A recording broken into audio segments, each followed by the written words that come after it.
The next story I wanted to talk about is about Greg Locke. So he's had some really strange shit to say lately, as he usually does, but he just released a flurry of new clips, if you will, in mid-September 2021. So I wanted to take a look at some of them and see what he had to say. Let's watch the first one. Let me tell you something. You hear me, and you hear me well. If you have any affiliation with a Masonic lodge whatsoever, you better break that wicked, demonic nonsense out of your life. What? Is he buying into the whole Freemasons are like the Illuminati and they're like leading like a new world order or some shit? Is he actually buying into this? Of course he is. It's Greg Locke. Is anybody really surprised that he would buy into this conspiracy theory? I don't care if you stand. I don't care if you clap. I don't care if you throw maters and taters. I don't need your stupid... What is a mater? You can throw maters and taters. Interesting. Well, I'm glad to know people can throw maters and taters at his church. This is new information to me. I don't care if you throw maters and taters. I don't need your stupid secret handshake. I don't need you putting your hand inside your coat when you pledge allegiance. I'll call you out, lickety-split. Oh my god, this dude is really buying this. This guy really believes that, like, the Freemasons are like some tiny organization that controls the world or some shit. And they have, like, all this secret shit. What is going on in this guy's head? I knew he had some strange ideas before this. This isn't even his strangest idea. And we've got some more to take a look at in a second. But this should tell you where this guy's head is at. He believes in the whole Illuminati New World Order conspiracy, the whole 9 yards. He buys it all. Lickety, I'm telling you, the Masonic Lodge is Illuminati, godless, wicked organization that has nothing to do with Jesus whatsoever. I don't care what your granddaddy told you. There's just certain things in the lodge we can't share our secrets. We ain't got no secrets, praise God. And I'm going to tell you why I say that. Some of you need to go home. And I don't care if your granddaddy's great-granddaddy, great-granddaddy, great-great-great-granddaddy was on the ark with Noah. You need to get rid of that Masonic Bible that you got in your living room because that thing's got demonic spirits attached to it, and you ought to get rid of it and burn it in the name of God. I don't care if you clap or not. It's a sexually perverted, explicit, vile cult is exactly what the Masonic Lodge is. Oh, now we're in my territory. It's a cult, huh? That's a possibility. That could be. I haven't looked into it enough to know for sure. But I'll tell you one thing for certain.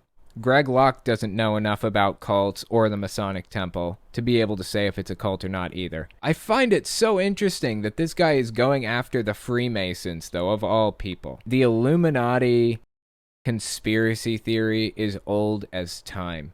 Why am I surprised that this guy believes the Illuminati conspiracy theory? In reality, I'm not actually that surprised. And let me tell you why. Check this shit out. This is a little bit of an older clip from Greg Locke. Give this a look. I'm here to tell you, there's a group of elitists that run this nation, a bunch of globalists that run the world, and their money runs it. And I'm going to tell you something. It is nothing more than a satanic death cult. And the clearest thing I've ever seen in my life is when Mitch McConnell gets off track, he turns around, and the guy behind him gives him the Illuminati hand signal of authoritarianism to make sure he stays on track. Just remind that sucker, we're still in control, we're still paying your bills, and you do anything against what we say, and we'll make sure nobody finds your body, Jimmy Hoffa. This guy is straight up disconnected from reality. There is no connection to reality for him anymore. By the way, that was early January 2021, I believe, is when that clip came out. The guy is willing to believe just about anything. And you know why he's willing to believe just about anything? I'll tell you. He tells us why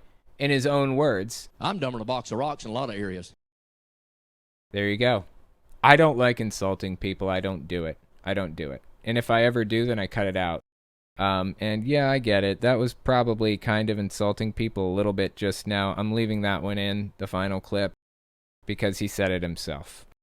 Anyways, so that's this weird, bizarre little rant about the Illuminati. But there's another clip that I wanted to watch. This one came out mid-September 2021. So give this one a watch and see what he has to say. Some of the most well-known, corrupted, evil politicians you know are full-blown devil worshippers. I've seen videos that'll make you sick. Before we move forward, listen to what he says here.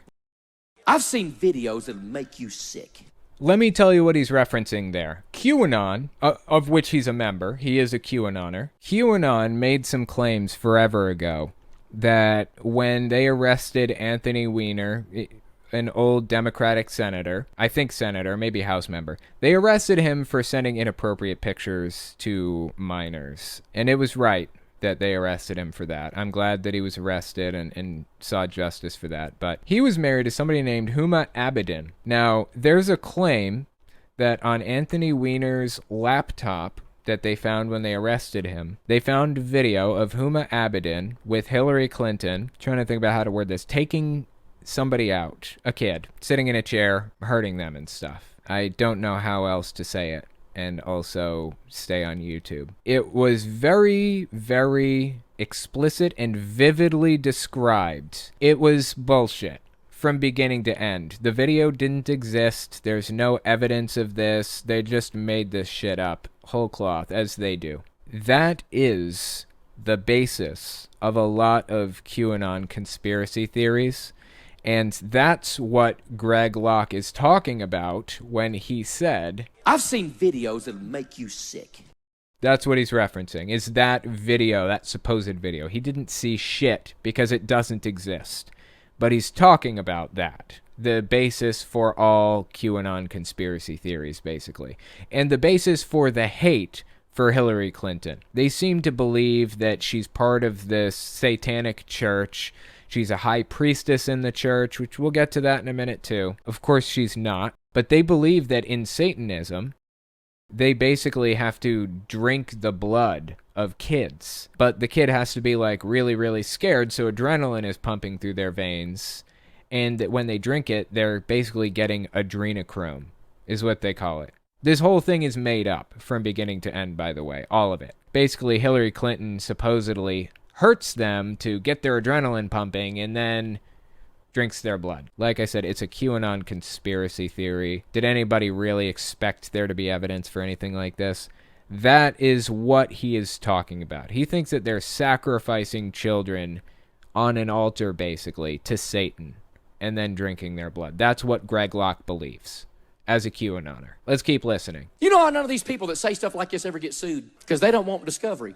When I tell you that Hillary Clinton is a high priestess in the satanic church, I wish to God she'd sue me over it. No, you know what would happen? He would get a ton of publicity. That's what would happen. If Hillary Clinton sued him over this, he'd get a ton of publicity. And defamation and libel and slander are really, really hard to prove anyways. You have the burden of proof if you're suing somebody. You have to prove to the court that they did this and they knowingly lied about it. They knew that they were not telling the truth and they said it anyways. That's the burden on the other person in the lawsuit. That's why Hillary Clinton doesn't sue him. That's why nobody does any of these libel or slander lawsuits. It's really very rare. And not only that, you have to prove damages. You have to prove that you suffered financial damages or some other tangible damage in some way as a result of what they said or did. That's why they're not suing him. Just because we have a really, really difficult uphill battle if we want to win a slander or libel or defamation suit. I've seen the video footage. No, he hasn't. You know why I say that? It's fake. It's a made-up claim. It doesn't exist. He hasn't seen that video because it doesn't exist. Unless somebody made a fake one. A deep fake or something of this. That woman worships the devil 1,000%. People are like, well, you ought to pray for her. She's been turned over to a reprobate mind. I'm telling you, Satanism has infiltrated politics in America. It has infiltrated politics in America. What is he even talking about? Satanism has infiltrated politics? Like, this is so completely nonsensical. I'm trying to piece it together like a fucking puzzle. That's where all this comes from. They got to have a supply and demand. Okay, that's not a part of Satanism. Interestingly enough, I found this clip of Greg Locke originally on Right Wing Watch's Twitter account, right? And it's titled, Radical Right-Wing Pastor Greg Locke claims to have seen videos proving that Hillary Clinton is a high priestess in the Satanic Church and challenges her to sue him for saying so, right? And if you just scroll down a little bit, we've got the Church of Satan here in the comments section. How about that shit? What's the Church of Satan have to say? We'd love to see those videos, seeing as we only have one high priestess at a time, and the position has never been held by Hillary Clinton. That's funny. Church of Satan is pretty funny sometimes. They have some pretty on-point tweets. Anyway, they got a good social media campaign going there. I love the Church of Satan sometimes. It's hilarious. So right there, boom, you're claiming that the Church of Satan has infiltrated politics, has Hillary Clinton as like a high priestess. Disproved. Boom. You changed your mind yet, Greg Locke? And there's a big demand, and they're lacking supply right now. So guess what you do when you lack supply? You open borders so you can get more supply. They ain't fooling me, church. They ain't fooling me. Let's break this down. He's saying that the Church of Satan, I guess, needs children to sacrifice on their altar. And by Church of Satan, he means Hillary Clinton, of course. And they need more, so they're going to open the borders so that more kids come in over the border that they can sacrifice on altars. Does it get more fucking bizarre than this? Seriously. Does it get stranger than this? This kind of shit absolutely fascinates me. How did he get here? He was originally, like when he was a teenager at least, probably, more than likely, just a normal right-wing pastor, right? Just a standard run-of-the-mill Bible-thumping guy. How did we get to the point where he believes that Hillary Clinton is trying to open the borders so that more kids come in that she can sacrifice on a satanic altar as the high priestess of the Church of Satan? How did we get here? I love studying this stuff because it's so fucking baffling sometimes, figuring this shit out, watching these people convince their churches or congregants of all of this nonsense. It's hard to watch sometimes, but I will be damned if it's not fascinating to see the wheels turn in their head as they process this real crazy shit.